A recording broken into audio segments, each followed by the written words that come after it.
ఏ ఉగాది రోజు కావ్య అక్క పంతులతో పిలిపించి పంచాంగం వేయించింది మ్యాచ్లు ఓడిపోతున్నాం అని చెప్పి.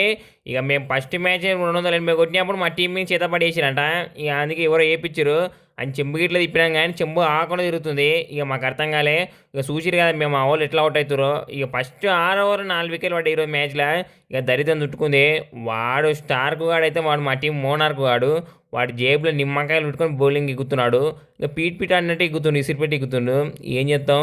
ఇక పోయినసారి వాడు కోల్కతాలో ఉన్నప్పుడు ఫైనల్లో గిట్ల గిట్లే ఎగ్గిండు. ఇక ఇప్పుడు గట్లే ఎగ్గిండు, 5 వికెట్లు వేసిండు. ఇక మాకైతే వాడు మాకు శనిటీం గాడు. ఇక మా వాడు అనికేత్ గాడైతే ములతాడుకు తాయిదా కట్టుకొని వచ్చిండంట. ఇక వాడు మాకు చెప్పలేడు. లేకుంటే మేము కట్టుకొస్తుంటివి. ఇక అందుకే వాడి మీదకి చేతవాడు పని చేయలేదు. అందుకే అడ్డం పెట్టి బ్యాట్ ఊపిడి ఊపిండు, సిక్స్లు పోర్లు గిల్లు సప్పరిచ్చిండు. ఇక గిట్ల అయితే మా వల్ల కాదు, గిట్ల ఆడు. ఇక నెక్స్ట్ మ్యాచ్కి వెళ్ళే మా టీం మీదకి ఎవడు చేతపడి వేసినా వాడిని దొరకబడతాం. పక్కా వాడిని పిసుకుతాం. ఇక నెక్స్ట్ నుంచి మ్యాచ్లన్నీ గెలుస్తాం, చూసుకోం వల్ల.